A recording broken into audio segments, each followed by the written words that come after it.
We have some tips this morning for parents trying to help their kids manage emotions. It's all inside a new book from a certified counselor and author, Shaheen Alakhia, who joins us this morning. Thanks so much for being here. Thanks for having me. Congratulations on the book. That's always a big feat to have something published. So it's called Indy and the Emotion Creatures. Can you tell us how therapeutic techniques come out in this book to help kids? Yeah, for sure. So actually, I was a mom while I was doing my master's and learning how to be a therapist.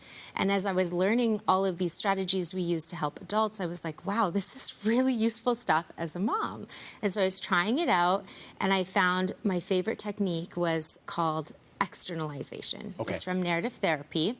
And what it is basically we take something that we're feeling, and instead of embodying it like I am sad, we pull that out and we say sad is visiting.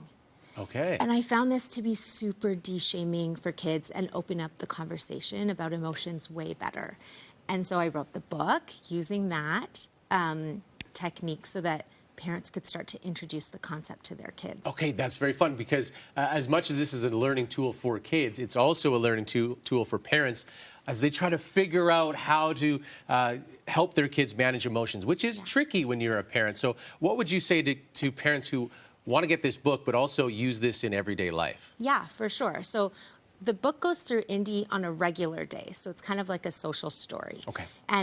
And these little emotion creatures visit her through the day, and it starts bringing the language. So happiness visits her, and then sadness visits her, and then anger visits her. And I recommend to parents to emulate that language in day-to-day life. So if you notice that your kid seems sad, instead of saying, "Are you sad?" say, "Hey, is sad visiting you right now?"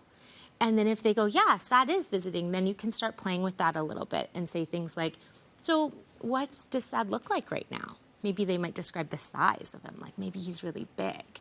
Or you can say, "What is sad saying to you right now?" And then they can start saying, "Well, sad is telling me this." And that opens up the door to conversations because they don't feel the shame of like, "Oh, it's me." Interesting. Yeah. Very cool. And how does that extrapolate as a young person gets older with this base to manage their emotions? You know, we use this technique in adults. Narrative therapy, externalization. So I think that we can continue with that language, and then they can start coming to you and saying, "Hey, you know, anger is really visiting me right now." They don't have to feel bad about saying that. Very cool. Well, Yeah. happiness has visited me talking to you about this book. Congratulations on this. Now, if people want to pick this up, because it is a very cool tool for parents out there, where can they get it? They can grab it on Amazon under Indy and the Emotion Creatures. And if they want to keep up with me, they can check out me on Instagram on Holistic Healing Counseling. That's my business. Okay, very cool. Thanks so much for coming in. Congratulations on the book. It has been a treat talking to you. For more information about the therapeutic techniques, as mentioned, at holistichealingedmonton.com.